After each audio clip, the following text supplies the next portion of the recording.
pelo primeiro domingo do mês, onde nós cearemos logo mais. Eu convido você a se colocar de pé, os irmãos a tomarem já os seus lugares, para que a gente possa abrir a palavra de Deus, um texto que nos convide à leitura, à reflexão, à entrega e ao propósito dessa noite. Não é apenas uma reunião comum, o culto nunca é comum. Deus se faz presente no meio da sua igreja, Deus se faz presente no meio do seu povo, e a palavra de Deus diz isso. E eu quero começar olhando para alguns salmos que nos convidam. Salmo 95, 96, 98 e Salmo 100. A gente não vai ler todos eles, mas o início dele, se você gosta de acompanhar na sua Bíblia, fique à vontade, ou você pode acompanhar aqui na projeção também. O Salmo de número 95, há um convite de louvor ao Senhor. O Salmo de número 95, verso 1 começa: venham. Há um convite. O salmista nos convida: cantemos ao Senhor com júbilo. A ideia aqui, júbilo, é alegria, é festa, é expressão, é voz, tem volume, tal qual provavelmente você vai fazer nos próximos jogos do Brasil, aquela vibração que é natural, que você se prepara, sabe? A palavra que encontramos aqui para um barulho alegre, Almeida Corrigida Fiel e a King James Fiel, ela traduziu dizendo: façamos um barulho alegre. Aquela mesma expressão, aquele preparo, é o mesmo sentido de festa, porque estamos diante do nosso Salvador. Celebremos o rochedo da nossa salvação. Percebe que o convite e o motivo de felicidade não é porque coisas boas podem acontecer, mas é porque nós temos um Senhor e um Salvador, e é uma rocha, é seguro essa salvação. A gente pode deixar a luz ainda levantada, porque os irmãos estão lendo, né? Aí o verso 2: saiamos ao seu encontro com ações de graça. Olha isso, saiamos ao seu encontro com ações de graça. Vitoriemo-los com salmos. A ideia é de ir ao encontro do Senhor com gratidão, com expressão de obrigado, Senhor. Há no seu coração hoje essa expressão: obrigado, Senhor, o Senhor é bom. Há essa expressão. Por quê? Verso 3: porque o Senhor é bom, porque o Senhor é o Deus supremo e um grande rei acima dos deuses. Nas suas mãos estão as profundezas da terra, as alturas dos montes lhe pertencem, os lugares mais fundos como os mais altos estão nas mãos dele. Dele é o mar, pois ele o fez, obra das suas mãos, cada continente. Venhamos e adoremos, prostremo-nos. A ideia de se prostrar, de se inclinar, de se dobrar. A palavra prostremos aqui, ela dá a ideia até de ajoelhar-se, e agora ele vem para não ter dúvida: ajoelhemos diante do Senhor que nos criou. A ideia é que você tem esse sentimento de se prostrar totalmente diante dele, e liberdade para isso, porque afinal de contas ele é o nosso Deus, e nós somos o povo do seu pasto e ovelhas da sua mão. Aleluias, como isso é bom. Aí agora nós vamos para o Salmo 96, e o Salmo 96 começa: cantem ao Senhor, cantem um terrilá, um cântico novo, não aprendido, um cântico espontâneo, um cântico do fundo do seu coração. Cantem ao Senhor, falem bem no verso 2, bendigam o seu nome, proclamem a sua salvação. Percebe a salvação como é presente no motivo do que nós nos reunimos? Proclame a sua salvação dia após dia. Anuncie entre as nações a sua glória, entre todos os povos as suas maravilhas, porque o Senhor é grande e Ele é digno de ser louvado. Ele é mais temível do que qualquer outros deuses. Os demais não passam de ídolos, não passam. O Senhor, o nosso Deus, porém, fez os céus. Glória e majestade estão diante dele, força e formosura no seu santuário. Deem ao Senhor, ó famílias dos povos, glória e força. Deem ao Senhor a glória devida ao seu nome. Aleluias. Tragam ofertas, entrem em seus atos na beleza da sua santidade, tremam diante dele todas as terras, digam entre as nações: reina o Senhor, reina o Senhor. Verso 11: alegre-se os céus, a terra se exulte, o mar ruja diante da sua plenitude, até o campo se alegre e tudo que nele há. Agora o verso 100, o Salmo 100. Salmo 100, vamos pular para ele já.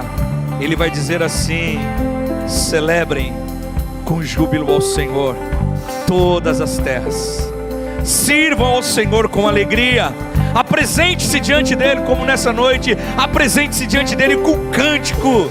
Saibam que o Senhor é Deus, e foi Ele que nos fez, e dele somos o seu povo e o rebanho do seu pastoreio.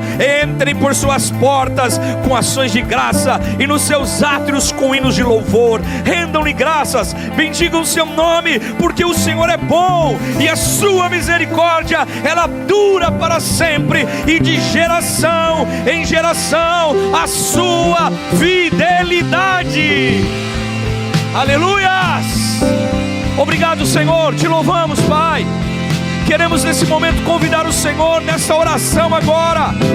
Entramos diante do Senhor, entramos em seus átrios com louvor, com exaltação, com cânticos, com adoração, porque o Senhor é bom. Receba, Senhor, a adoração e o louvor desta igreja. Receba o nosso cântico como expressão. Senhor, queremos hoje ser renovados, porque, Senhor, ao renovar nossa aliança, simbolizado, Senhor, do corpo e no sangue de Cristo, por meio da ceia do Senhor, nós estamos declarando: nós o amamos, nós esperamos o teu retorno, nós aguardamos, Senhor, a nossa salvação vem de cima. Nós aguardamos o nosso Salvador rompendo os céus, rompendo os ares, a buscar a sua igreja, e até esse dia continuaremos. Aqui estamos diante de ti. Seja adorado, ó Jesus Cristo de Nazaré, Rei dos reis e Senhor dos senhores. Aleluia! Glórias a ti, Jesus. Te louvamos, te agradecemos, ó Deus, no nome de Jesus, pelo teu amor, misericórdia e graça. E essa canção, ela diz exatamente: graças dou. Nós te agradecemos, Senhor, em todo momento. Te agradecemos por essa noite. Graças dou por essa vida, pelo bem que revelou. Graças dou pelo futuro e por tudo que passou, pelas bênçãos derramadas, pelo amor, pela aflição, pelas graças reveladas. Graças dou pelo perdão.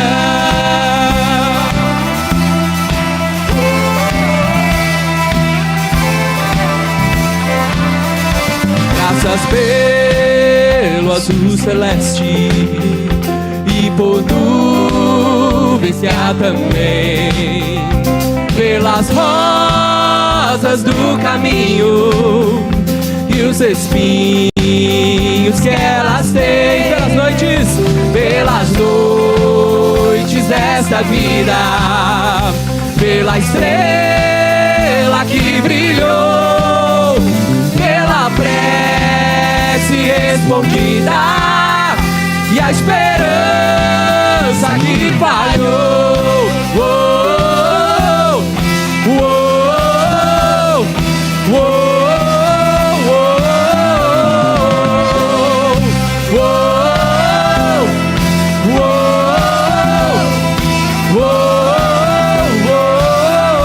Pela cruz e sofrimento e afinal ressurreição. Aleluia!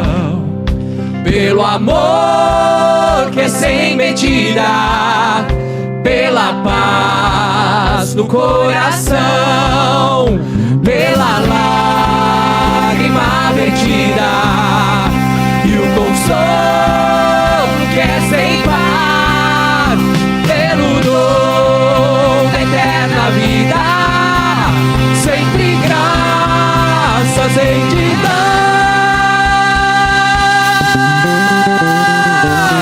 Eu não mereço tamanha graça que me livrou da escravidão. O meu passado não tem poder, pra tua glória eu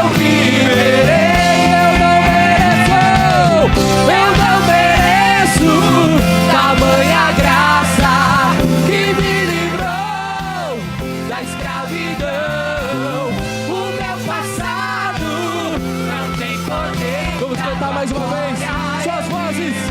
Aleluias, eu não mereço. Eu não mereço tamanha graça que me livrou da escravidão. Meu passado, pra tua glória eu vi, eu não mereço. Eu não mereço tamanha graça que me livrou da escravidão. O meu passado não tem poder, pra tua glória eu viverei.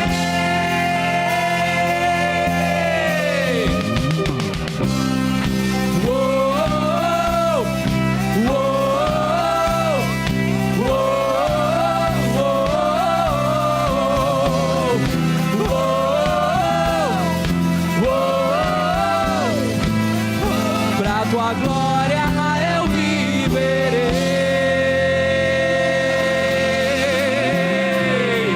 Aleluia! Pra tua glória, Senhor.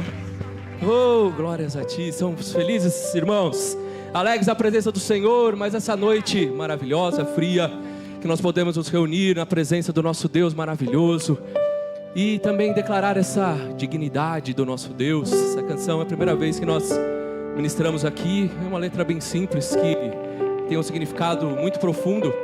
Ela começa já falando: digno é o Senhor Jesus, digno de louvor, o seu nome adorarei. Aleluias.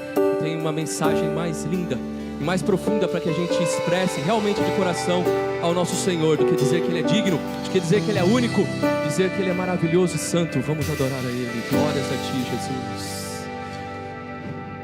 Digno. Digno é o Senhor Jesus, digno de louvor, seu nome adorarei. Digno é o Senhor Jesus, digno de louvor, seu nome adorarei.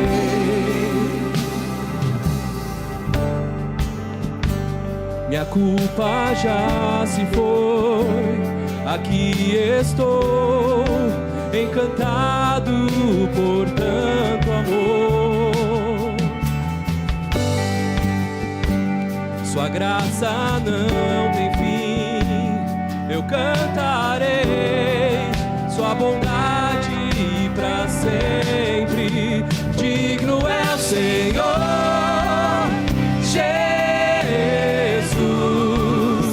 digno de louvor, seu nome adorarei. Digno é o Senhor Jesus, digno de louvor, seu nome adorarei. Minha culpa já se foi, aleluia. Minha culpa já se foi, aqui estou, encantado por tanto amor. Sua graça não tem fim, eu cantarei sua bondade pra sempre. Digno é o Senhor Jesus, digno de louvor, seu nome adorarei. Digno é o Senhor Jesus, digno de louvor, seu nome adorarei. Declaramos mais uma vez: digno, digno é o Senhor Jesus, digno de louvor, seu nome adorarei. Digno, digno é o Senhor Jesus, digno de louvor, seu nome adorarei. Aleluia, Jesus. Seja exaltado para todo sempre, Pai. Seja o Senhor entronizado, Senhor, em nossas vidas, por meio das nossas vidas, nesse lugar. Grande e soberano Deus, te exaltamos, te bendizemos, ó Pai, porque o Senhor é bom, porque o Senhor é grande.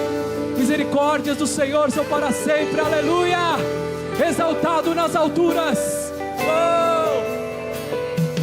exaltado nas alturas, sua glória aqui está.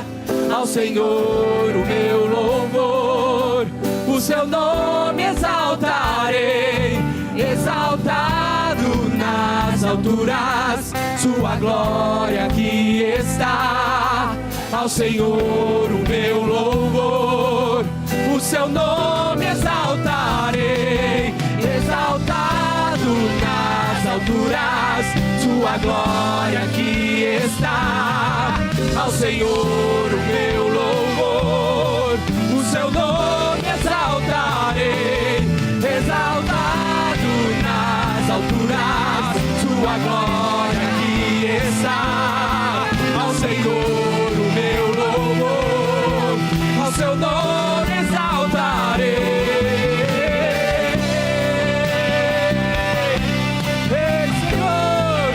Recebe o nosso louvor, Pai. Declaramos, Jesus, a tua bondade e a tua graça, e exaltamos o teu santo nome, Jesus.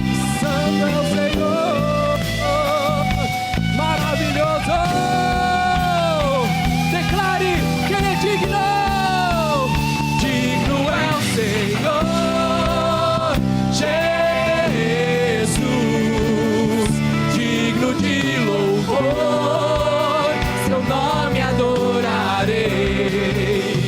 Digno é o Senhor Jesus, digno de louvor, seu nome só vocês declarem digno. Digno é o Senhor.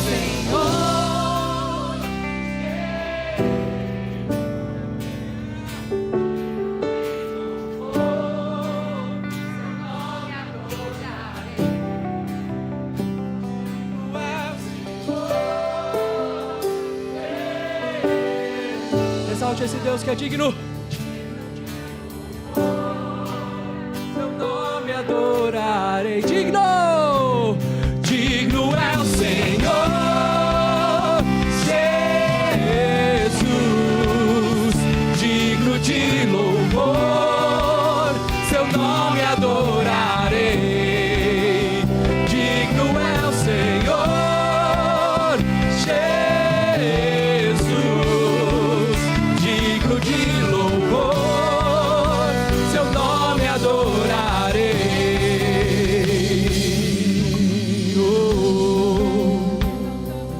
Digno é o Senhor, exaltado nas alturas. Exaltado nas alturas, sua glória aqui está. Ao Senhor o meu louvor, o seu nome exaltarei. Exaltado nas alturas, sua glória aqui está. Ao Senhor o meu louvor, o seu nome exaltarei. Exaltado nas alturas, sua glória aqui está. Ao Senhor o meu louvor, o seu nome exaltarei. Exaltado nas alturas, tua glória aqui está. Ao Senhor o meu louvor, o seu nome suas vozes declaram exaltado. Exaltado nas alturas, tua glória aqui está. Ao Senhor o meu louvor, o seu nome exaltarei. Exaltado nas alturas, sua glória aqui está. Ao Senhor meu louvor, o seu nome exaltarei. Digno é o Senhor Jesus.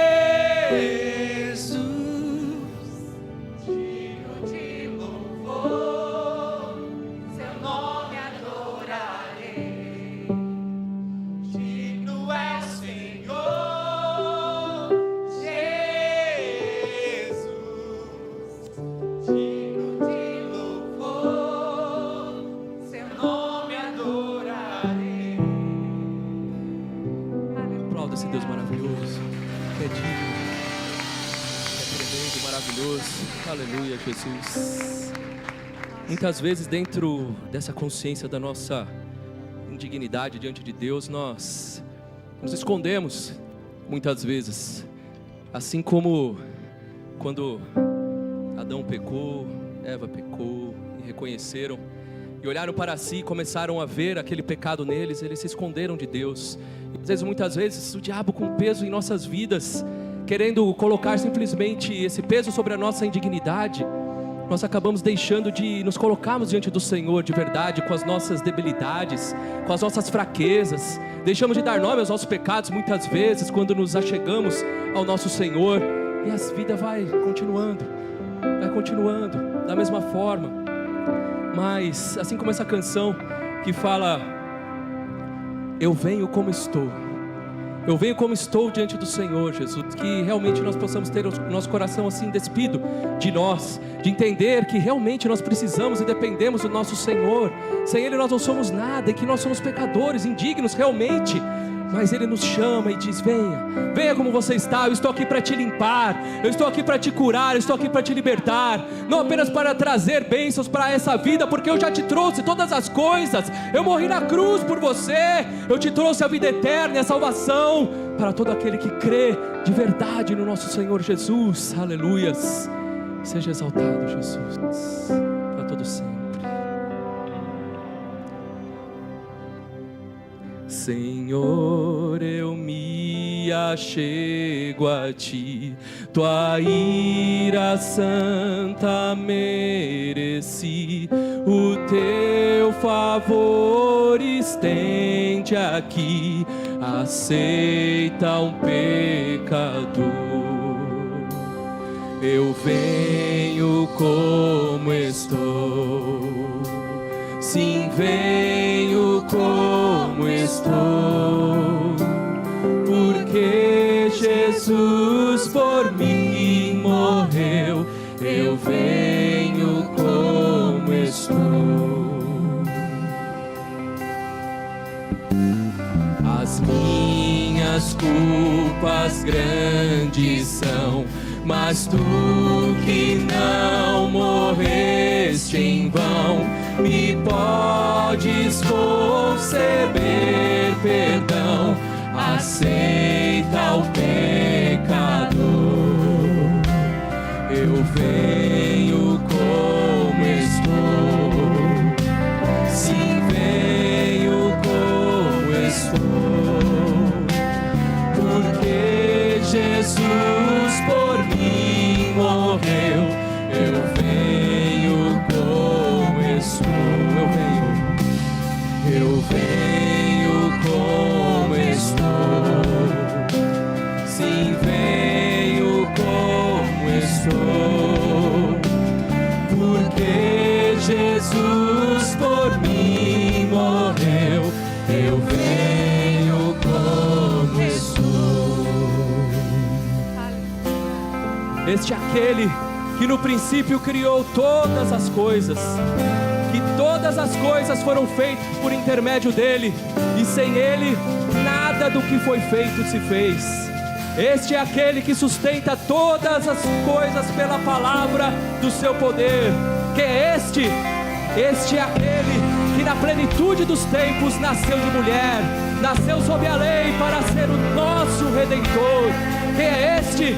Este é o Verbo eterno, o Verbo divino que se fez carne e habitou entre nós, cheio de graça e de verdade. Quem é esse?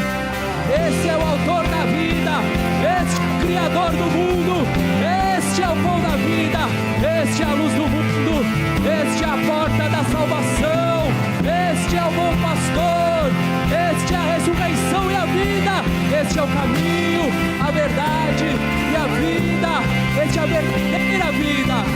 Quem é esse? Este é aquele que por amor de nós não levou em conta a vergonha da cruz, pela alegria que lhe estava proposta de ser o nosso Redentor. Este é o Cordeiro que foi morto, mas que está vivo pelos séculos dos séculos. E o começou, se veio como estou.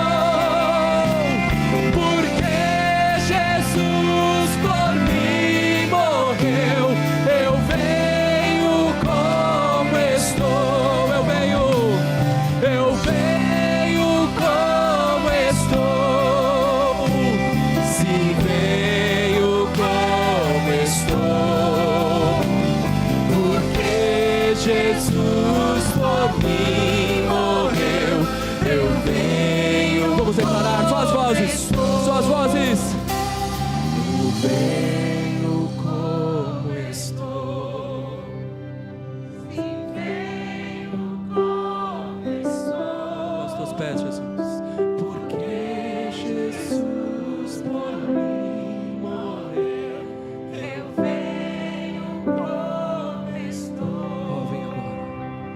Ó, vem agora, Salvador, livrar-me por seu grande amor, pois tu, Jesus, és meu Senhor, aceita o pecador. Aleluia, Jesus. Aqui como estamos, Senhor. Glória a Deus. Amém. No mesmo Espírito, vamos ofertar ao Senhor.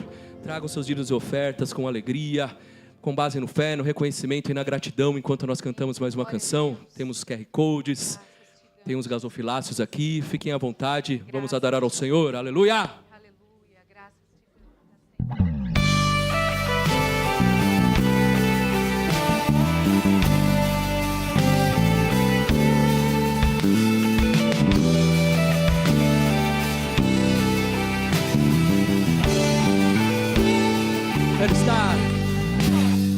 Quero estar ao pé da cruz, e tão rica fonte corre franca salutar de Sião do monte. Sim, na cruz, sempre me glorio, e por fim descansarei, salvo além do rio.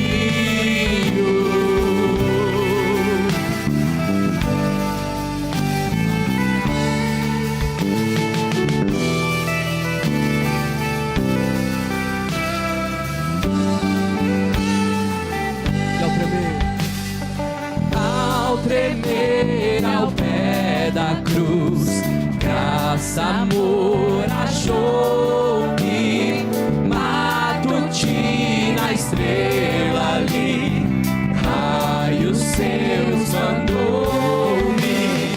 Sim, na cruz, sempre me glorio, e por fim descansarei, salvo além.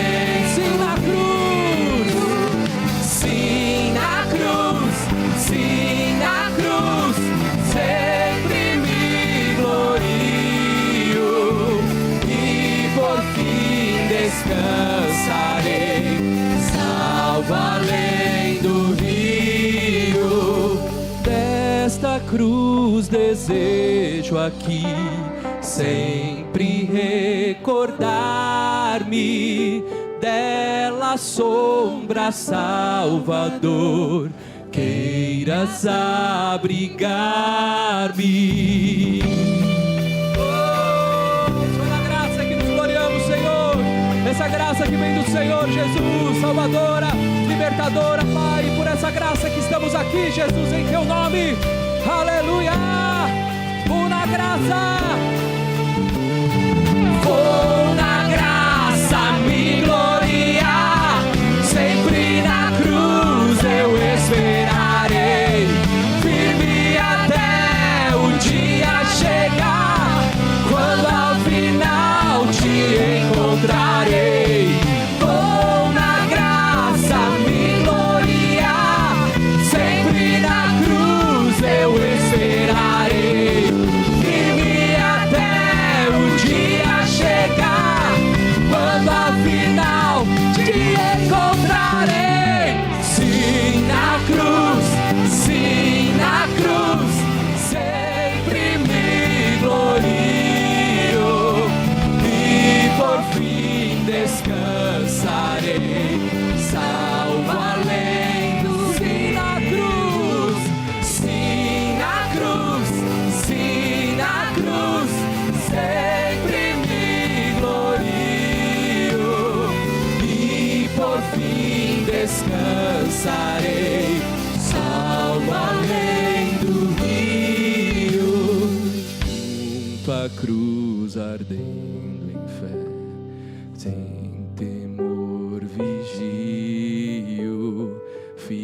firme até a pátria ver, santo além.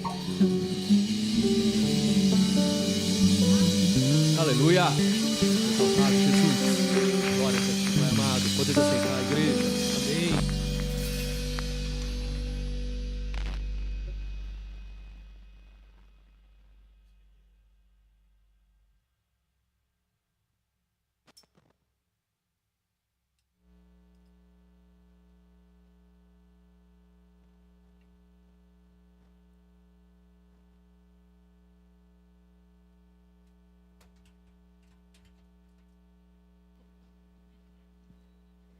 Graça e paz, amados do Senhor Jesus. Irmãos, para quem não sabe, nós temos uma caixinha que fica ali na entrada da igreja, que tem os pedidos de oração. E os intercessores, eles abrem essa caixinha toda semana, eles leem o pedido e a gente ora pelos pedidos que estão aqui, irmãos. E tem muitos pedidos para cura, libertação, para restauração de famílias. E hoje mesmo chegou um pedido na live, né, que a gente anota e coloca aqui. Então, a gente ora por esses pedidos. Então, é o momento da gente estar orando, né?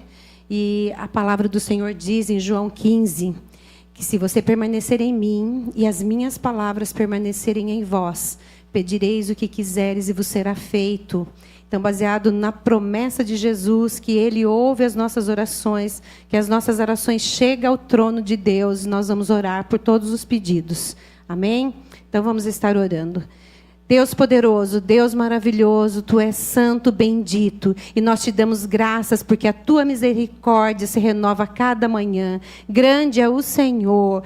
Pai, nós queremos pedir por cada pedido colocado aqui nessa caixa de oração. Senhor, cada necessidade, nós cremos que Tu és o Deus provedor, aquele que provê, aquele que cura, aquele que restaura.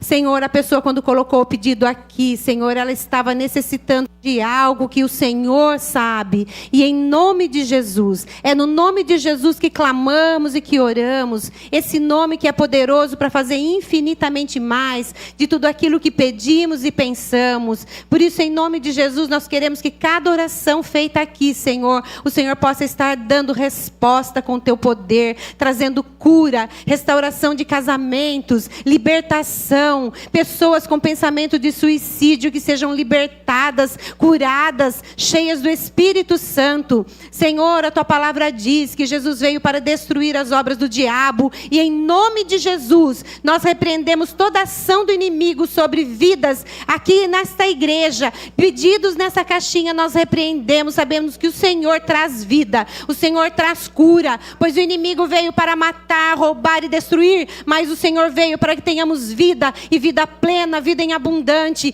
Por isso, em nome de Jesus, repreendemos todo o mal, toda ação do inimigo sobre essas vidas, Pai, e cremos que o Senhor vai dar resposta, que o Senhor vai com Teu poder, Senhor, visitar cada família, Senhor, que colocou o pedido aqui, Senhor, que haja conversão, que haja, Senhor, cura e libertação, em nome de Jesus. Amém. Amém.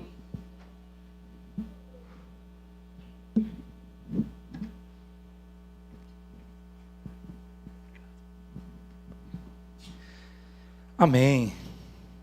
Louvado seja Deus. Feliz com Jesus? Amém. Sempre, né? Hoje é um domingo tão especial, porque é um domingo onde nós renovamos a nossa aliança com Cristo. E a gente adorando ao Senhor, eu pensando nessas... Comigo mesmo, puxa vida, eu tenho que ficar aqui prestando atenção para não errar o tempo, para entrar na hora certa. E a minha partitura é só pausa. Mas a pausa, ela é saudável, ela precisa acontecer na nossa vida, né? E assim, eu quero chamar aqui o pastor Júlio com a Patrícia, para a gente orar com eles, porque depois de hoje eles vão descansar uns dias aí, tá bom? Eles vão estar tirando umas férias de 2 semanas para descansar. Se você não tem muito hábito de mandar mensagem, não vai mandar nessas 2 semanas, né? Deixa eles à vontade, nós estamos aqui para o que você precisar, tá bom? É importante descansar. Eu falei para ele acordar, sabe, perder hora, não ter despertador, né? E dormir tarde, né? E dormir tarde, pescar, né? Eu não sei se vai conseguir pescar, mas é importante ter esse tempo de descanso que é justo, porque eu estava falando hoje de manhã e é verdade, irmãos, né? Dizem que tem as 4 profissões mais difíceis do mundo foi enumerada. A primeira que está lá, e você pode dar um Google depois para você ver que eu não estou falando besteira. A primeira é ser o presidente dos Estados Unidos. A segunda não lembro, nem a terceira. Mas a quarta é ser pastor. E eu fiquei pensando, mas acho que não é tão difícil assim. Aí a gente começa, puxa, todo mundo está dizendo que a gente envelhece, que isso e aquilo. E de fato ser pastor é algo que é custoso, porque você não desliga. Não acaba o expediente, você vai para casa o tempo todo, você dorme com o celular num jeito que se ele tocar de noite, você já está pronto. Às vezes você já dorme até pronto, porque você está esperando uma notícia no meio da madrugada. Às vezes, eu não sei o que os demônios têm de pegar o povo de madrugada, irmãos. Olha, a gente precisa orar para os demônios começar a pegar o povo de dia, Começa só de madrugada que toca o telefone para expulsar demônio, ou então as pessoas passam mal, o casal vai brigar, tudo depois das 10 da noite, podia começar a brigar mais cedo, Era melhor nem brigar, irmãos, em nome de Jesus, Enfim, são coisas que o pastor é envolvido, aí tem mais, e a impotência. Pensa, gente, no sentimento que é terrível, que um pastor carrega. Ele vê alguém dando errado na vida, ele fica pensando, eu deveria ter feito mais, eu deveria ter ido atrás. Puxa vida, eu não consegui conversar. Eu vi que a pessoa estava ausente, mas eu não consegui. E sempre há esse peso. Paulo diz que é dores de parto gerar uma igreja. Então existe um desgaste. E a gente precisa aprender biblicamente a esse tipo de honra e de cuidado. E eu queria convidar você a se colocar de pé, para nós orarmos, Trago isso também, pensando na importância do trabalho, do desgaste e da apreensão. Irmãos, quando você trabalha no lugar que você produz, você trabalha com algo concreto, você vê o que você fez. Mas quando a gente lida com vida, você ora por alguém, você não sabe o que aconteceu. Você não sabe, você trata, você conversa o dia inteiro, mas você não vê, os resultados são abstratos. E isso às vezes leva a gente a sentimentos de desgaste. Portanto, ter pausa é importante. Alguém pode estar pensando assim como aquele homem que encontra o pastor na praia, o pastor está de férias, e ele diz assim, pastor, o senhor aqui, eu estou de férias. Pastor, o diabo não tira férias não. Ele vira para o irmão e diz assim, você tem razão, o diabo não tira férias, mandou você aqui para me perturbar nas férias. Porque nós somos gente, precisamos disso, é importante as pausas, lembre-se disso. Vamos orar? Estenda suas mãos. Pai, nós oramos, ó Deus, em gratidão pela vida, Senhor, do teu servo, o pastor Júlio e da Patrícia, que servem, ó Deus, fielmente. Que não apenas, ó Deus, divide aquilo que é público aqui da igreja, mas principalmente os bastidores, o cuidado, o desgaste, a preocupação, a oração, o anseio, Senhor, por ver a tua obra florescendo, por ver vida sendo transformada. Sabemos, ó Deus, do desgaste, porque nós não temos poder. Nós não mudamos ninguém, nós somos impotentes diante, ó Deus, de crises humanas, existenciais e reais que existem, mas elas também nos pegam de certa maneira. Paulo diz, como não me enfraquecer com aquele que enfraquece, me adoecer com aquele que adoece. Ele diz que ele absorve e, portanto, é importante as pausas para um tempo de renovo, um tempo de descanso, um tempo de recuperação, um tempo de ouvir o Senhor também, ó Deus, de forma leve, sem as pressões, de maneira, Senhor Deus, que possa haver o desfrute, Pai. Então oramos agora no nome de Jesus, para que nesses dias que os teus servos vão descansar, que o Senhor proporcione bênçãos, provisões, de todos os tipos para a vida deles, ó Pai. Em nome de Jesus, que eles possam namorar bastante, que eles possam curtir bastante um ao outro, a família, e também, ó Deus, ser renovados na sua mente, no seu emocional, Pai. Em nome de Jesus oramos e agradecemos. Amém.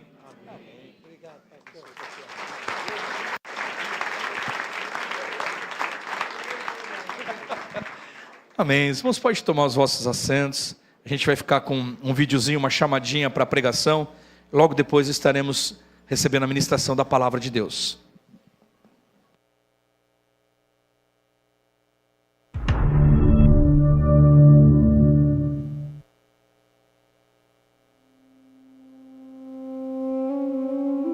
Gideão estava escondido. Enquanto o inimigo dominava a terra, ele tentava proteger o pouco que tinha. Ninguém olharia para ele e veria um líder. Mas Deus viu e o chamou de algo inesperado. Homem valente. Valente? Gideão não se enxergava assim. Ele via limitações, via fraquezas, via motivos para não ir. Minha família é a menor. Eu sou o menor da minha casa. Mas Deus não respondeu às suas desculpas. respondeu com uma promessa: eu estarei com você. Porque o chamado nunca dependeu da força de Gideão, sempre dependeu da presença de Deus. Então veio a batalha, e Deus fez algo que parecia impossível. Em vez de aumentar o exército, reduziu. Milhares foram embora, até sobrarem apenas 300. Poucos demais para vencer, mas suficientes para Deus agir. Porque quando a vitória chega, ninguém pode confundir quem fez. Não foi a força dos homens, foi a fidelidade de Deus. E quando Deus te chama, você está esperando se sentir pronto? Ou confiando naquele que prometeu estar com você?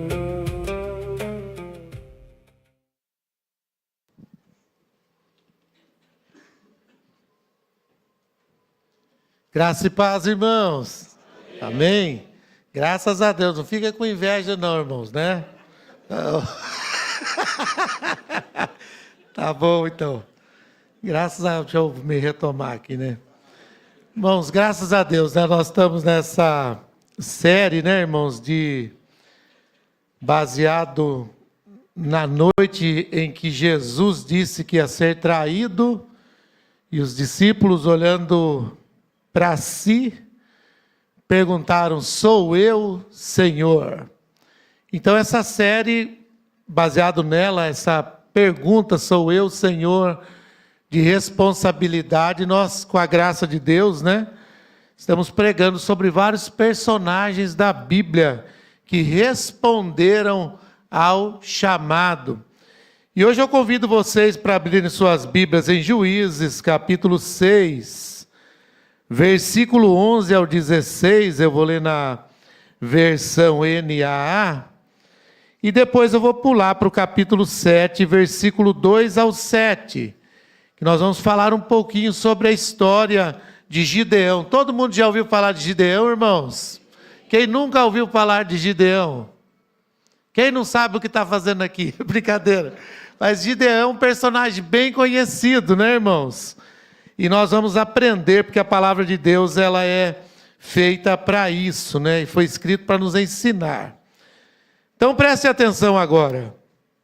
Então, o anjo do Senhor veio e sentou-se debaixo do carvalho que está em Ofra, que pertencia a Joás, a família de Abiezer. Gideão, filho de Joás, estava malhando trigo no lagar, para o pôr a salvo dos midianitas. Então o anjo do Senhor lhe apareceu e lhe disse: o Senhor está com você, homem valente ou varão valoroso. Gideão respondeu: ah, meu Senhor, se o Senhor Deus está conosco, por que nos aconteceu tudo isso? E onde estão todas as suas maravilhas que os nossos pais nos contaram? Eles disseram: o Senhor nos tirou do Egito, porém agora o Senhor nos abandonou e nos entregou nas mãos dos midianitas. Então o Senhor se virou para Gideão e disse: vá nessa força, vá nesta força que você tem e livre Israel das mãos dos midianitas. Não é verdade que eu estou enviando você? Gideão respondeu: ah, meu Senhor, como livrarei Israel? Eis que a minha família é a mais pobre em Manassés, e eu sou o menor na casa de meu pai. Mas o Senhor disse: já que eu estou ao seu lado, você derrotará os midianitas como se fossem um só homem. Pulando agora para o capítulo 7, para nós entendermos melhor essa história, ou relembrarmos ela. Do versículo 2 ao 7 diz assim: O Senhor disse a Gideão: o povo que está com você é grande demais para eu entregar os midianitas nas mãos deles. Israel poderia se gloriar contra mim, dizendo: a minha própria mão me livrou. Agora, pois, faça uma proclamação ao povo, dizendo: quem estiver com medo, que volte e se retire do monte Gileade. Preste atenção.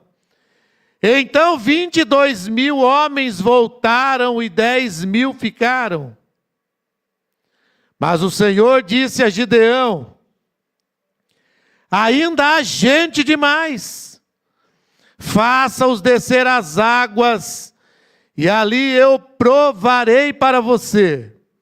Eu os provarei para você. Aquele de quem eu disser, este irá com você, esse irá com você. Porém, todo aquele de quem eu disser, esse não irá com você, esse não irá. Gideão fez o povo descer as águas. Então o Senhor lhe disse: todo aquele que lamber a água com a língua, como se faz o cão, esse você porá de um lado. Todo aquele que se ajoelhar para beber, esse você porá do outro lado. O número dos que lamberam a água, levando-a com a mão à boca, foi de 300 homens. Todos os demais se ajoelharam para beber. Então o Senhor disse a Gideão: com esses 300 homens que lamberam a água, eu livrarei vocês, e entregarei os midianitas nas suas mãos. Que todos os outros voltem, cada um para o seu lugar. Amém? Incline a sua cabeça, por favor.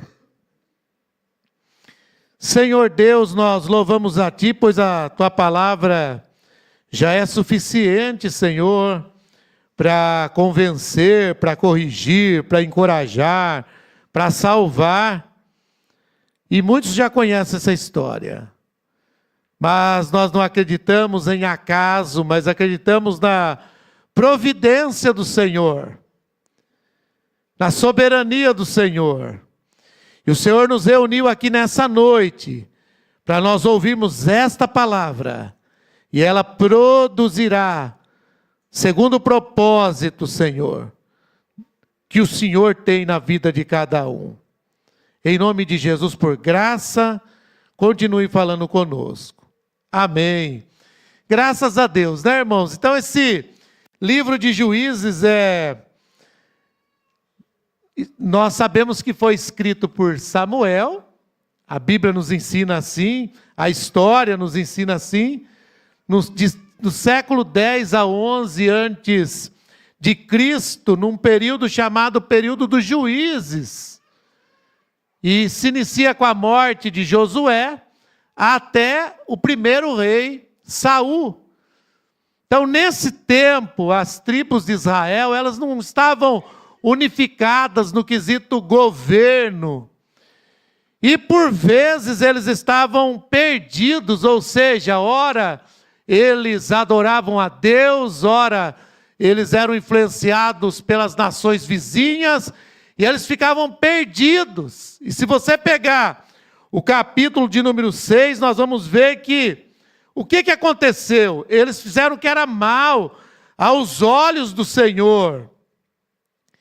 E eles fazendo mal que era aos olhos do Senhor, afastando-se da direção do Senhor, o Senhor permitiu que os midianitas oprimissem o povo de Israel.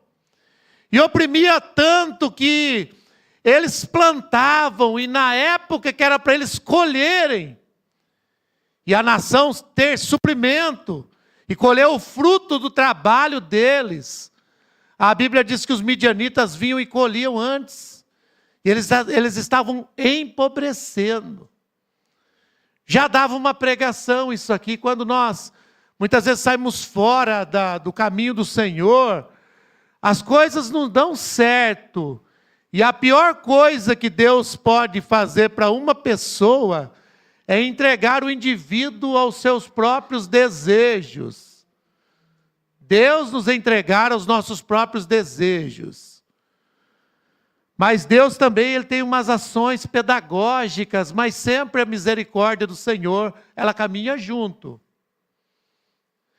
E é interessante que a Bíblia vai dizer que para isso, para escapar dos midianitas, eles usavam algumas cavernas, faziam algumas covas, alguns buracos nos montes, para que o alimento fosse escondido. Então eles apanhavam, escondiam antes dos midianitas. Mas Deus sempre dá uma segunda chance para o seu povo. Então até o tema dessa mensagem é muito interessante. Você que está anotando aí, olha que interessante, ó. Sua insuficiência não cancela o chamado. Então a nossa insuficiência, as nossas limitações, as nossas imperfeições, elas não cancelam o chamado que o Senhor tem para com a nossa vida. E é curioso que, ao contrário, quando nós entendemos as nossas fraquezas e nos sujeitamos à graça de Deus, essas fraquezas se convertem em bênção. E Deus passa a ser Deus na nossa vida. Olha que interessante, e um propósito principal dessa mensagem, é curioso, se você olhar para você e eu olhar para mim, que Deus não procura quem está pronto. Deus não procura quem está pronto. Geralmente quem acha que está pronto é porque não sabe o que está falando ou não sabe o que está fazendo. Mas Deus ele procura pessoas que se colocam disponíveis e falam sim, mesmo tendo medo. E é essa a história de Gideão. Você vai ver que Israel, eles tinham 32 mil pessoas que estavam ali, que podiam lutar contra os midianitas, mas ainda que essas 32 mil pessoas estivessem prontas e dispostas a lutarem, eles eram um número pequeno, porque os midianitas tinham 135 mil homens. Se todos fossem lutar, já era um número pequeno. Mas nós vimos que Deus ainda reduz o número. E Deus explica por quê. Para que o povo, ao vencer os midianitas, eles não entendessem que venceram na força do seu braço. Então Deus usa as nossas limitações para a glória dele. E olha que ponto interessante. Nós vamos ver em Juízes capítulo 6, versículo de número 12. Que em meio a toda essa crise dos midianitas saqueando o povo de Deus, pegando os alimentos e eles empobrecendo, havia um homem chamado Gideão. E Gideão, ele estava malhando trigo no lagar. Deixa o versículo ali, ó. Ele estava malhando trigo no lagar. E dá a entender que esse lagar, ele era um lugar bem escondido e também não era apropriado para malhar trigo. Lagar é o lugar onde se pisa uvas. Mas era um lugar onde ele estava trabalhando escondido com o trigo por conta dessa questão do saqueamento dos midianitas. Ele estava lá. E é interessante, irmãos, que o Senhor, ele conhece a nossa vida, né? Deus, ele conhece a nossa vida. Talvez ele estava escondido dos midianitas, talvez os parentes dele não sabiam que ele estava lá, mas o Senhor sabia. E é interessante que o anjo do Senhor, e quando fala anjo do Senhor, a gente entende que é uma teofania do próprio Cristo em muitas questões do Velho Testamento. E o anjo do Senhor aparece para um homem que estava escondido, com medo de ser saqueado. A gente vê que ele entristecido, talvez com uma fé até abalada. Mas no capítulo 6, no versículo 12, Deus olha para esse homem que talvez olhando para si E a gente vê que na Bíblia mostra que ele mesmo não se via apto para nada. Ele não se via apto para nada. Mas Deus chega para esse homem mostrando que Deus vê além dos nossos olhos. Deus vê além daquilo que até nós vemos. Deus nos conhece melhor do que nós mesmos. E ainda que a gente reconheça as nossas limitações e tenha medo, Deus estando conosco, tudo é possível. E aí o Senhor, ele aparece, o anjo do Senhor aparece para Gideão e vai dizer o quê? Então o anjo do Senhor lhe apareceu naquele lugar onde ele estava malhando o trigo, no lagar de uvas escondido, e disse: o Senhor está com você, homem valente. Mas olhando de verdade, Gideão estava sendo valente, irmãos? Não. Mas o Senhor estava mostrando aquilo que o Senhor ia fazer na vida dele. Aleluia. E aí o que acontece? Deus vê o que ainda não existe. Mas no capítulo 6, versículo 13 em diante, ainda que o Senhor falou para Gideão que Gideão seria com ele, ele não responde de pronto. A resposta de Gideão no primeiro momento foi desculpas. Ele olhando para si, ele deu desculpas para não poder responder ao chamado do Senhor. Primeiro ele questiona o anjo do Senhor e diz: olha, parafraseando, os nossos pais contaram das maravilhas que o Senhor fez no meio da nossa nação, que o Senhor livrou o nosso povo do Egito. Mas aonde está o Senhor? Aonde está o Senhor? Aonde estão os teus feitos? Ou seja, ele começou a olhar para o contexto. Outro ponto diante desse chamado, que o Senhor estava chamando ele como resposta, ele diz: mas eu não posso. Eu sou o menor na casa do meu pai. E outra resposta: a plantação do meu pai é menor, ou seja, por mais que eu quisesse, eu não tenho comida para dar para todo mundo. Agora pense, irmãos, talvez, qual resposta você tem dado, qual argumento você tem arrumado, quando Deus está chamando você, como indivíduo, para fazer parte de um corpo de forma ativa. Porque Deus tem um chamado para o indivíduo, que somos membros de um corpo vivo. Igreja não é só CNPJ. Igreja é bom para se relacionar com as pessoas. A gente tem amizade da saudade. Quando a gente não vê gente e não se relaciona, é tão bom estar no meio da igreja. Gera casamento, os filhos crescem, acontece tudo. E é muito bom essa sociedade, essa comunidade. Mas isso é aquilo que a gente vê. Mas a igreja é muito mais do que isso. Nós somos o corpo de Cristo.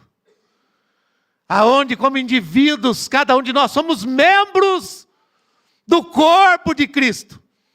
Aonde Cristo é a cabeça. E esse corpo não é um corpo inerte, mas é um corpo vivo, pois é vivificado. Quem dá vida ao corpo é o Espírito Santo. Então nós fazemos parte desse corpo. Mas qual será que é a resposta? Como que é essa resposta que você tem dado ao Senhor? Gideão, ele arrumou argumentos. Mas e Deus? Parou para ouvir o argumento dele? Parou. Mas os argumentos dele foi empecilho para Deus fazer o que ele queria fazer? Não. Pois em todos os argumentos que Gideão falou, a resposta de Deus é: eu serei contigo, eu vou estar com você. É eu que vou estar com você. E se eu vou estar com você, vocês vão vencer os midianitas. O pastor, no início da oração aqui, falando dos Salmos, acho que eu já até misturei, não sei se foi de manhã ou agora, da oração, mas uma coisa ficou, a oração de Moisés, que ele disse que se o Senhor não for, eu também não vou, mas o Senhor precisa estar comigo. Então, se o Senhor está conosco, nós vamos vencer. Mas não é por conta das nossas características. Deus vai usar isso. Mas Deus vai usar até as nossas fraquezas para que o nome dele seja glorificado. Quais são os seus questionamentos? A sua resposta diante do Senhor? Vou contar só uma coisinha aqui, ó. Primeira vez que eu ouvi falar de Jesus, eu ouvi falar que Jesus me amava. E não foi um teólogo que falou. Foi uma moça franzina, tudo bem arrumadinha. Eu achava ela um tanto esquisita, né? Porque eu era esquisito, mas eu achava que crente era esquisito, né? E eu tinha fugido do hospital, tinha tomado um monte de alucinógeno, estava saindo da adolescência para a juventude. Fui arrumar encrenca com os crentes. A moça veio pregar para mim e eu fiquei com uma raiva dela, sabe? Porque ela falava tudo bonitinho e ela estava sentada na praça que eu ficava. E ela tinha que sumir de lá porque estava atrapalhando o movimento, né?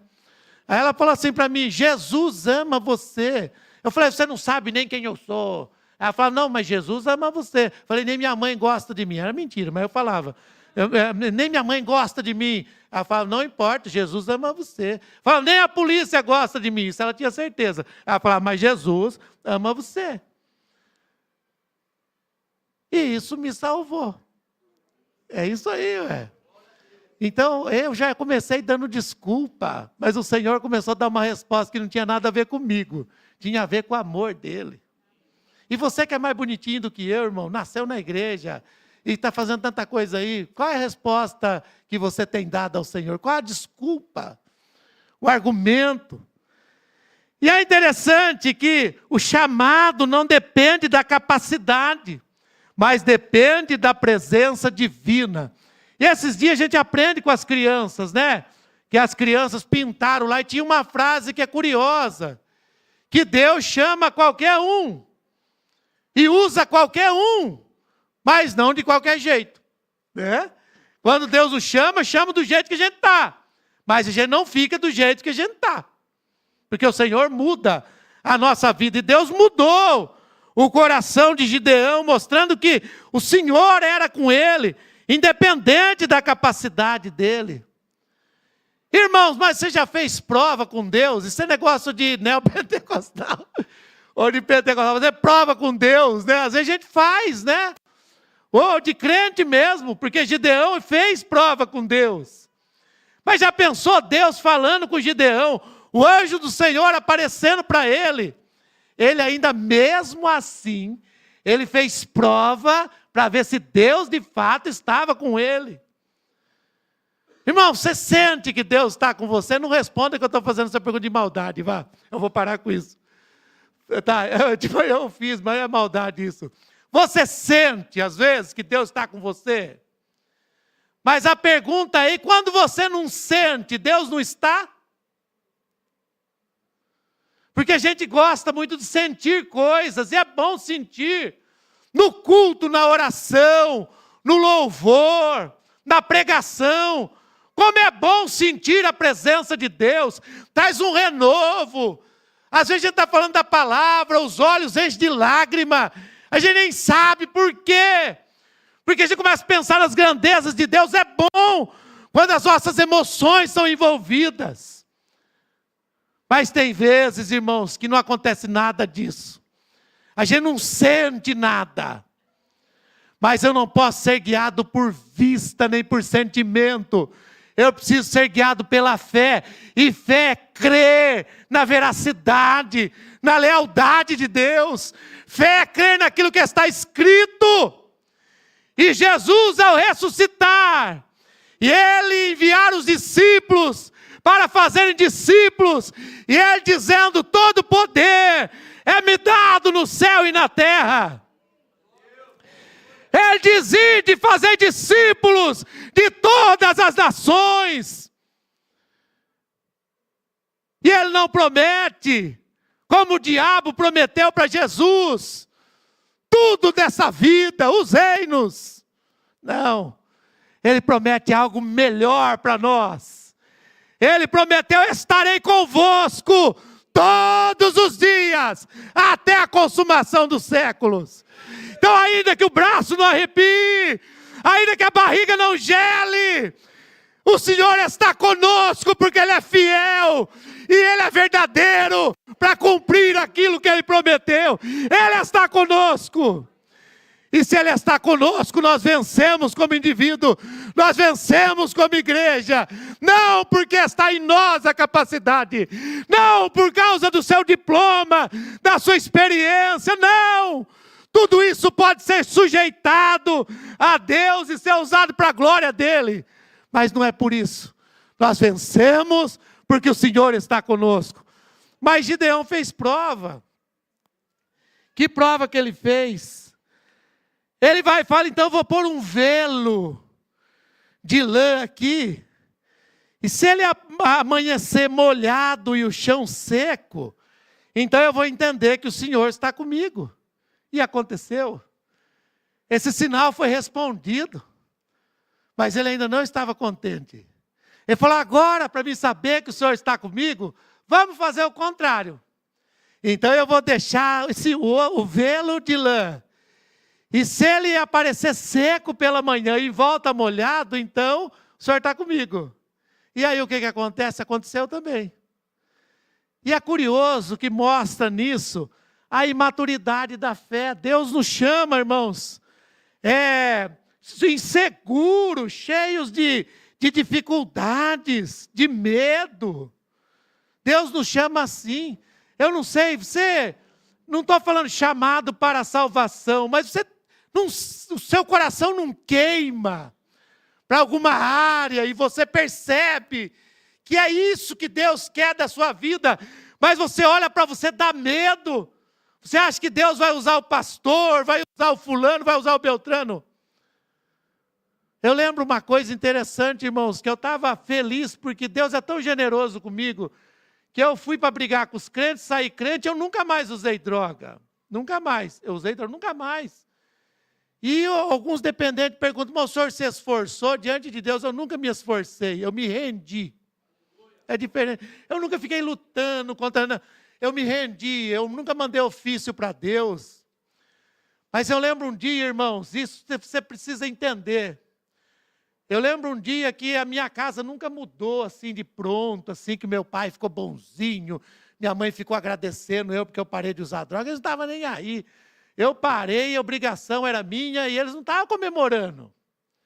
Mas o pior é que começaram a ter problema dentro de casa, porque meus pais eram da Umbanda, né? Então eles tinham problema.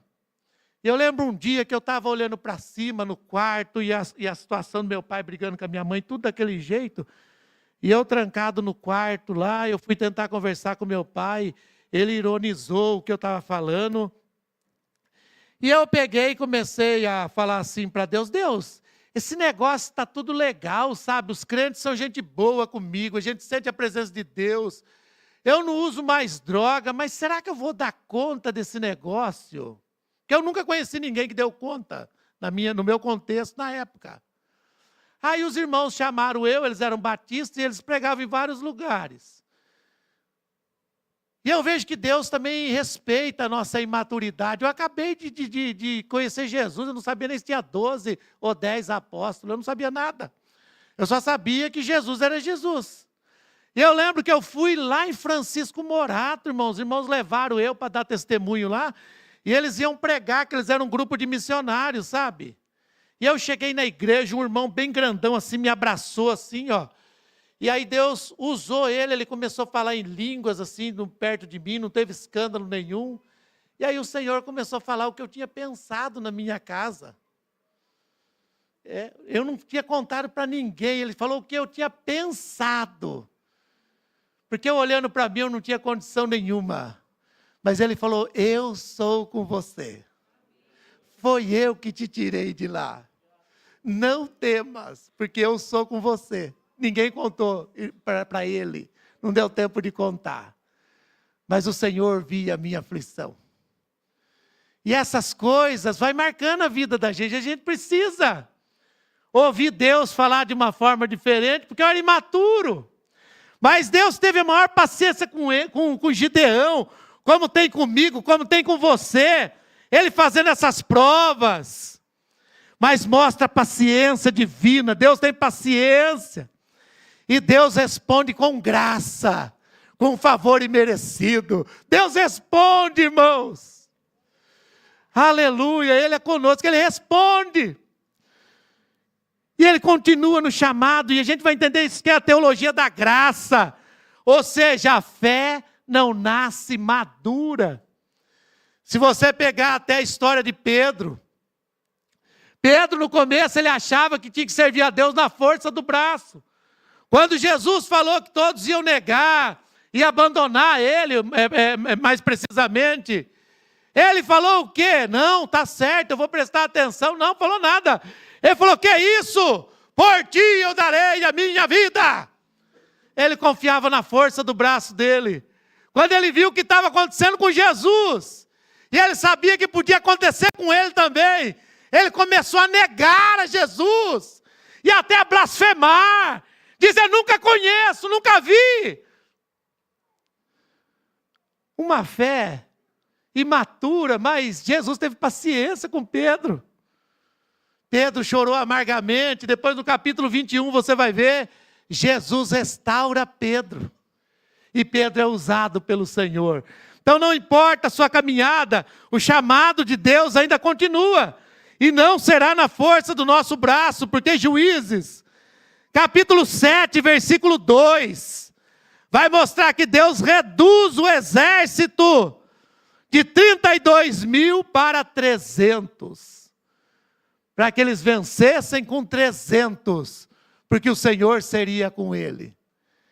Então pode ter certeza, irmãos, quando você não vê mais saída na sua vida, você não vê condições pessoais, Deus abre portas da onde a gente não vê, porque Ele nos ama.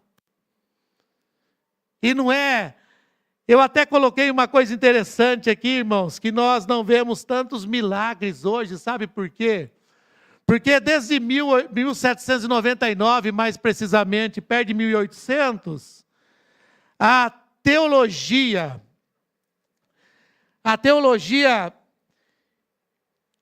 que racionaliza tudo, a teologia liberal, que quer explicar os milagres de Jesus de maneira racional, influenciada pelo humanismo.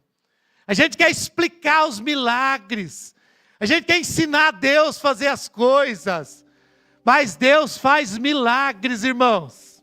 Deus faz milagres. Deus usa pessoas que não são para ser. Ao ponto que é interessante, no capítulo 7, versículo 20, Deus deu uma estratégia para o povo. E a gente sabe que no versículo 3, aqueles que voltaram para casa, não é que eles foram covardes, foi feita uma pergunta para eles. Eles foram honestos, mas honestos olhando para si e voltaram para trás. Você pode ser honesto com a sua fraqueza, eu também posso. Mas na minha honestidade eu vou voltar para o Senhor, eu não vou voltar para trás.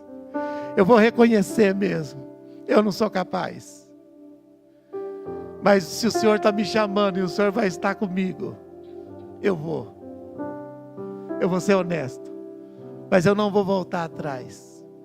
Porque na verdade crente pode ficar bravo, pode querer rasgar a camisa, se trancar no quarto, fazer aquela coisa. Mas não tem mais para onde voltar. Porque nós conhecemos um caminho sem volta. Não tem ninguém como Jesus. Não tem. Se você conhecer Jesus, não tem para onde voltar. Não porque não pode voltar. É porque nada se compara com Jesus. Nada. Jesus deu uma dura num monte de gente que achou que Jesus era assistente social e que a igreja era para dar comida para os outros. Quando Jesus multiplica os pães e muita gente começa a seguir. E Jesus exorta eles e uma boa parte já não quer mais seguir Jesus. E Jesus olhando para os discípulos diz, e vocês também não vão me abandonar? E aí Pedro, aquele que estava no aperfeiçoamento, ele diz, para onde iremos nós? Só tu, pois, tem palavras de vida eterna. Tipo assim, assistencialismo tem num monte de lugar, irmão. Tem no centro espírita, tem na ação social, tem na igreja católica, tem no meio dos crentes, tem assistencialismo, tem. Barriga cheia, aqui no Brasil e na nossa região, irmão, para morrer de fome. Só se quiser mesmo, não morre. Mas Jesus é um só, não tem para onde voltar. E Deus dá uma estratégia para esses 300 que se dividem em 3 grupos. E eles levam 3 objetos instruídos por Deus. Um cântaro ou uma corneta primeiro, uma trombeta, uma corneta. Um cântaro ou um jarro, como queira. E dentro desse jarro, uma tocha acesa. Eram esses 3 instrumentos.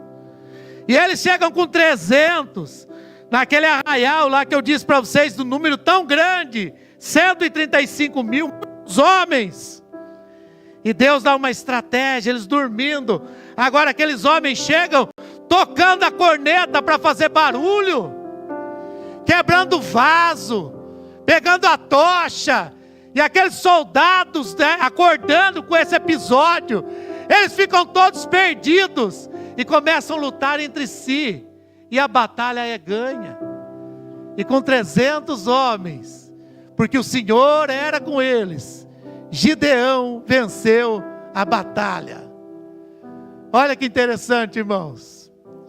Só que olha que coisa interessante. Hoje eu estou interessante, é cacofonia. Acho que eu estou nervoso. Quando ficar falando a mesma coisa da hora, é nervosismo. Ai, que interessante. Se eu fosse americano, eu falava, uau, mas não é. Eu sou caipira. Vamos ficar com interessante, que é mais minha praia. Mas olha que curioso, mudei. Olha que curioso. Vai ver que Gideão, quando eles quebraram aquele cântaro, aquele vaso, aquele jarro, que tinha uma tocha dentro. Pense nisso. Chamado tem a ver com ouvir o Senhor chamando. Mas tem a ver com chama. Aquilo que queima o coração. Só que a chama nessa história estava dentro de um vaso de barro. E é o que Paulo vai narrar. Em 2 Coríntios capítulo 4, versículo 7. Paulo vai dizer que nós, como cristãos, nós temos um tesouro. Veja só que interessante. Temos, porém, esse tesouro. Aonde está esse tesouro? Aonde está guardado o Evangelho, a transformação na vida das pessoas? É na nossa capacidade, é na nossa eloquência? Não, esse tesouro em vasos de barro, para que se veja que a excelência do poder provém de Deus e não de nós. Deus chamou você mesmo, irmão. Deus me chamou. Não foi eu que procurei o Senhor. Talvez Deus alcançou você dentro da igreja, porque você diga que nasceu na igreja, mas nem filho de pastor é salvo se ele não reconhecer Jesus. Deus nos alcançou por sua graça. E não tem nada a ver com você, não tem nada a ver comigo. É pela graça, pelo amor dele. O véu se rasgou de alto a baixo.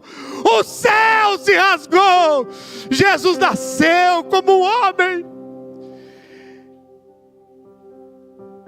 Você pode ter um chamado, mas é vaso de barro. O Evangelho está dentro de nós, carregamos uma mensagem, mas somos fraquinhos, falhos. Não que vivamos em pecado, mas por mais que nós vivemos em santidade, nós não temos capacidade própria. E é interessante isso, que nós vemos o chamado na fraqueza. Gideão se via como menor. Ele se via como menor, como sem condições, até pela sua família não ter condições de alimentar tudo aquilo. A história de Gideão aponta para Jesus.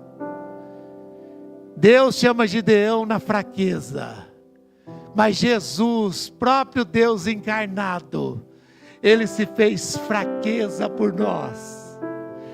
Jesus morreu por nós, para que nós pudéssemos ter vida. Jesus pagou o nosso preço na cruz, era para nós. Nós merecíamos a cruz, mas Jesus se esvaziou por amor a nós. E Ele ressuscitou e está vivo. E Ele está vivo. Jesus está vivo. E todo o poder foi lhe dado no céu e na terra. Jesus tem todo o poder.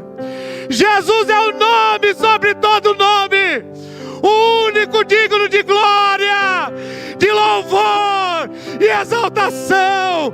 É Jesus o nosso Senhor. Mas Ele nos deu autoridade. Ele diz: em meu nome expulsarão demônios, em meu nome falarão novas línguas. Nós somos vasos de barro, mas somos vencedores em nome de Jesus, pois nos apropriamos daquilo que foi feito na cruz.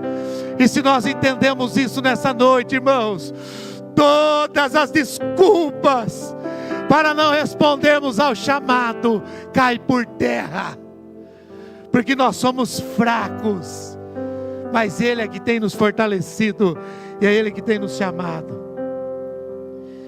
Então é interessante que Gideão, ele venceu com apenas 300 homens. Filipenses 2:8 diz que Cristo venceu sozinho na cruz. Sozinho, que a morte na cruz foi a primeira vez e única na história que a Trindade foi separada. Quando o nosso pecado foi derramado sobre Cristo, e Ele levou a nossa culpa, e Ele vai orar os salmos dizendo: Deus meu, por que me desamparaste? E é interessante que a Bíblia vai mostrar, e eu li esses dias, não é uma frase minha, mas é de John Stott. Ele vai dizer que Jesus inclinou a cabeça e morreu. Ele inclinou a cabeça e suspirou, mas Jesus ressuscitou ao terceiro dia. Até no último momento, Jesus viveu para a glória de Deus. Ele não morreu e inclinou a cabeça, Ele se inclinou primeiro, mostrando que Ele foi fiel até o fim. E no poder do Senhor, nós podemos ser fiéis até o fim. Cristo venceu. A vitória não veio pela força humana, mas veio pela presença do Deus divino. Então é interessante que a ênfase é essa daqui dessa mensagem, ó. Deus não precisa de quem se sente pronto, mas Deus, Ele chama pessoas que também se inclinam, se rendem, entendem que são fracos, mas que a fortaleza virá do Senhor. E eu quero convidar você para nós nos colocarmos em pé agora e orarmos ao Senhor. E eu quero orar até nesse sentido. Você pode responder ou perguntar, melhor dizendo: sou eu, Senhor, que uso minha insuficiência como desculpa para não responder ao chamado. Sou eu, Senhor. E eu quero orar em nome de Jesus nessa noite com você. Enquanto os irmãos louvam ao Senhor, ou sola esse louvor, eu quero orar com você. E eu quero que você leve a sério isso. É uma súplica. Eu acredito que Deus está dividindo águas nessa noite. Isso não é para mexer com você. Eu acredito que do mesmo jeito que Deus restaurou Pedro, talvez tem pessoas que têm pegado pesado consigo mesmo. Pedro negou Jesus, mas na restauração, ele disse: Senhor, Tu sabes tudo. Tu sabes que eu te amo. E ainda que o amor de Pedro não era perfeito, o Senhor desceu, como aprendemos, ao nível de Pedro. E a história de Pedro, a tradição conta que ele não negou mais Jesus. Mas quando ele foi para ser martirizado, crucificado, ele disse que ele não era digno de ser crucificado como mestre. Então pediu que o crucificasse de cabeça para baixo. Aleluia! Oh, talvez você não tenha conseguido até hoje. É porque você está no controle. Aleluia! Mas essa noite comece a entregar o controle da sua vida ao Senhor. Comece agora a entregar. Comece a dizer: pra onde eu irei? Se eu não tenho pra onde voltar, só tenho você, Deus. Palavras de vida eterna. Pra onde eu irei? Se eu não tenho pra onde voltar, só tenho você, Deus. Palavras de vida eterna. Pra onde eu irei? Se eu não tenho pra onde voltar, só tenho você, Deus. Palavras de vida eterna. Sou totalmente teu. Fui encontrado pelo seu amor, pelo seu amor.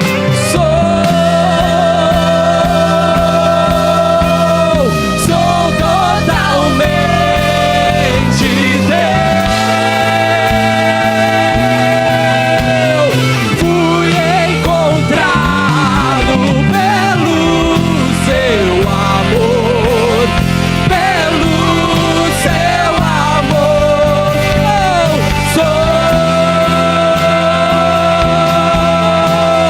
Sou totalmente teu.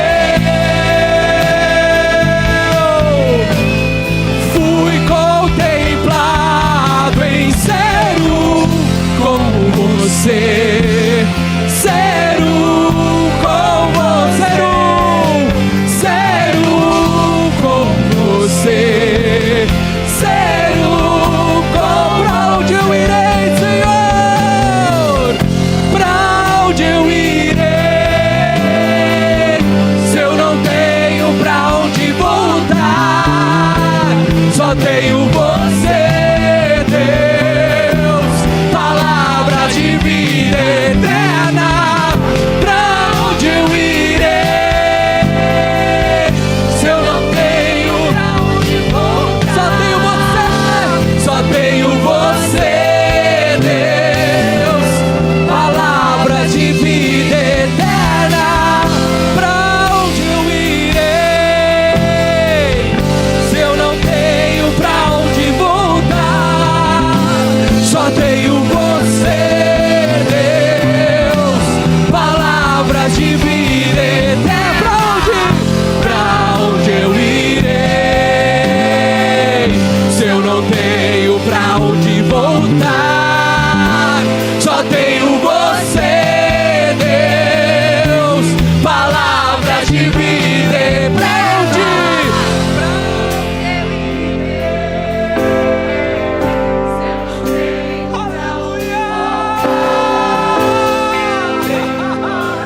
Só você, Deus.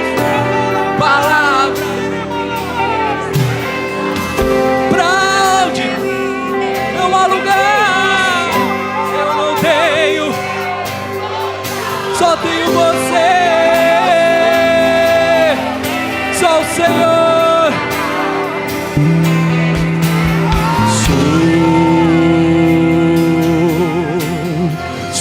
totalmente seu.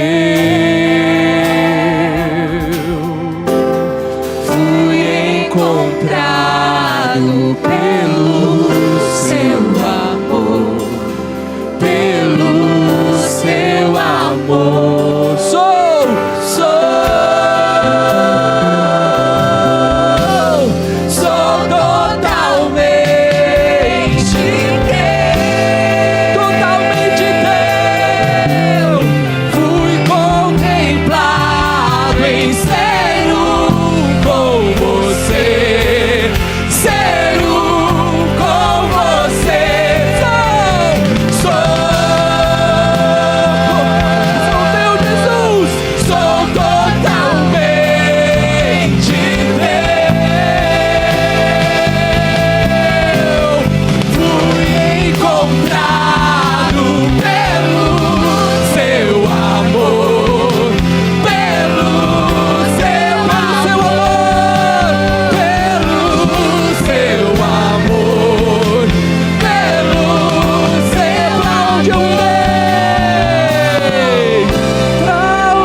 cantar ao Senhor uma canção nova, dizer obrigado, Senhor.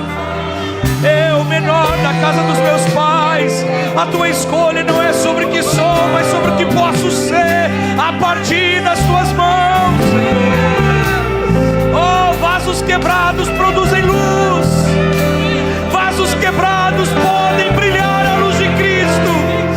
Eis-nos aqui diante de ti.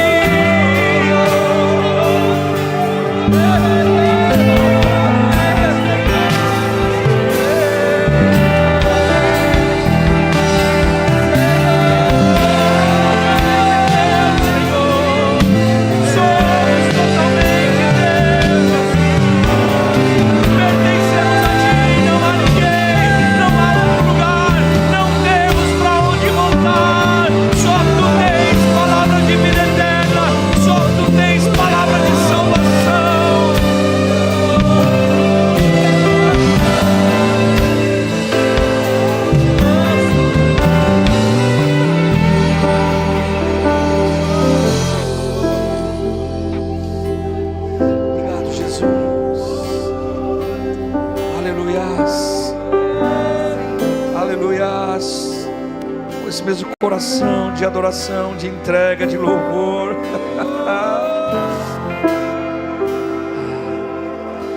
1 Coríntios 11, 23, Paulo vai dizer as direções desse ato da ceia. Ele diz: o que eu recebi do Senhor eu também vos entreguei. A ceia do Senhor, esse ato tão sublime agora, não é apenas um rito, não é apenas uma tradição, é um mandamento, é uma ordenança. O que eu recebi não é de homens, não é dos fariseus, não é a escola dos essênios, não é a escola dos escribas, é daquilo que Jesus instituiu. Que o Senhor Jesus, na noite em que foi traído, Ele pegou um pão e, tendo dado graças, o partiu e disse: isto é o meu corpo que é dado por vocês, façam isto em memória de mim. Do mesmo modo também, depois da ceia, também tomou o cálice, dizendo: este cálice é a nova aliança no meu sangue, façam isto todas as vezes que o beber, em memória de mim. A pergunta não é se devemos beber, é quando beber, é de contínuo. A ceia tem uma direção, é olhar para trás. O texto nos convida a olhar para trás agora. Olhe para trás o que Cristo fez, olhe para trás o que Ele realizou, olhe para trás essa ordenança, nesse dia que Mateus 26 diz, que nessa ceia nos diz aos seus discípulos: Eis que já não tomarei mais convosco do fruto da vide até aquele dia. Então olhamos para trás para esta promessa, olhamos para trás para aquele que nos alcançou, que talvez nos víamos como menor ou mais insignificante, aparentemente ninguém estava vendo, mas o Senhor nos viu, o Senhor te viu, o Senhor não só te viu, Ele te chamou pelo teu nome, Ele te escolheu. Olhe para este dia, o dia que você desceu as águas do batismo, o dia que você diz sim para Jesus, o dia que você diz não para nenhum outro intercessor ou intermediador, senão exclusivamente Jesus, único e suficiente Salvador. Mas também agora diz que depois que eles comeram pão, beberam o cálice, eles também deveriam dizer isso no verso 26, porque todas as vezes que você come e bebe, vocês, Paulo diz, anunciam a morte do Senhor até que venha. Então eu olho para frente, o dia da vinda do Senhor, olhar para frente me mantém de pé, olhar para frente me traz esperança, olhar para o dia da redenção, aonde esses céus serão rasgados, aonde o Senhor virá poderosamente sobre as nuvens do céu e restaurará todas as coisas, enxugará dos nossos olhos toda lágrima e dirá: vinde benditos de meu Pai. É olhar para frente, é para nos encher de esperança. Este ato da ceia nos convida a olhar para frente, o dia do retorno, fazer isso até que Ele venha. Tem mais, o 28 diz: examine-se pois o homem a si mesmo, e assim coma do pão e beba do cálice. Eu olho para uma terceira direção, para dentro de mim. E o convite não é: olhe, examine-se pois o homem a si mesmo, entenda que não é digno, não há homens dignos. Olhe para dentro de si, perceba a sua indignidade, isso o torna digno. Quando você percebe a sua indignidade, e não importa os pecados até agora, mas a partir de agora eu digo: não, eu me renovo nesta aliança. Eu sou indigno, mas o meu Salvador é digno, Ele é digno. Eis aí o Cordeiro de Deus que é digno, Ele é digno. Eis o Cordeiro que é digno de abrir o livro, de desatar os selos. Ele é digno de traçar o destino da humanidade. Ele é. E assim então agora todos examinem e devem participar. Mas existe ainda uma outra direção, e agora somos chamados nessa direção, dizendo: esperai uns pelos outros. Eu olho para o lado, eu vejo que eu não estou sozinho na jornada, eu faço parte de uma comunidade, eu faço parte do corpo de Cristo.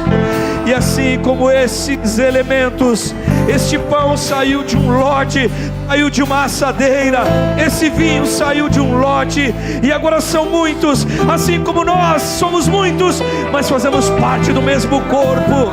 E é com esse coração que eu te convido a orar comigo agora, dedicando a Deus esses elementos. Se você não pegou os elementos da ceia, os diáconos estão andando pela igreja, não fique de fora. Se você tem a aliança do batismo, não fique de fora. Não pense que você pode punir a si mesmo e achar isso bonito. Não, Jesus já foi punido para que você possa desfrutar agora da intimidade com Ele. Oh, aleluias! Obrigado, Jesus. Obrigado, meu Deus, pelo privilégio, com estes elementos em nossas mãos, o pão e o vinho representando o teu corpo e o teu sangue. Essas são as armas da nossa milícia. O teu sangue, por meio do sangue da palavra do testemunho. Tu és o pão, tu és a palavra, é por meio de ti. Tu és a arma que nós recebemos, Jesus. E por meio, Senhor, desses elementos, que nós nos dedicamos em nome do Pai, do Filho e do Espírito Santo. Aleluias, obrigado, Jesus. Queridos irmãos, podeis todos juntos participar do corpo e do sangue de Jesus. Mas eu te convido, após você ingerir esses ingredientes agora dedicados a este ato, adore ao Senhor, engrandeça a Ele, verbalize o seu amor, elogie, deixe as trevas ouvirem o seu brado de glória e de aleluias.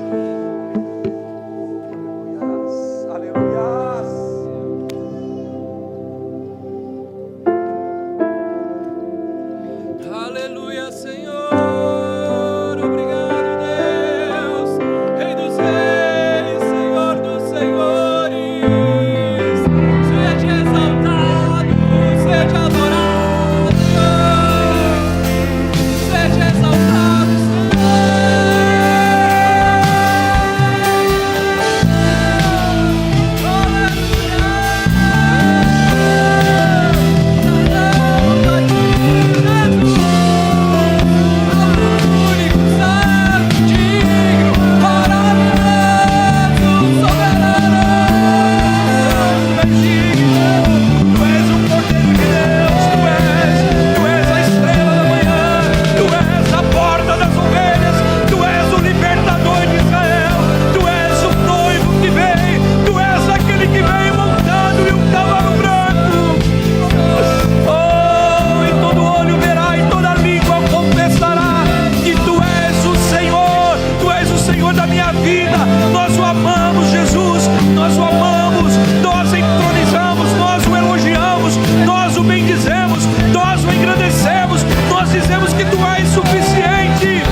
continua a sua boa obra em nós e Ele vai completá-la até o dia final.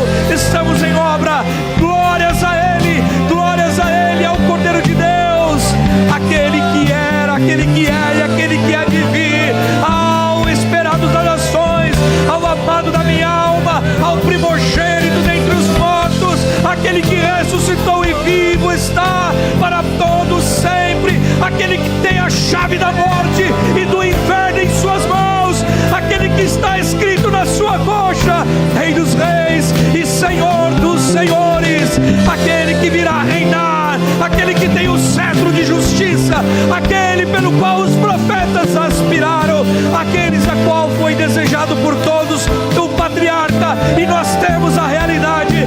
Tu és a realidade, Tu és a pedra de esquina, Tu és a rocha angular, Tu és, Senhor, o desejado da minha alma, Tu és o amado da minha alma.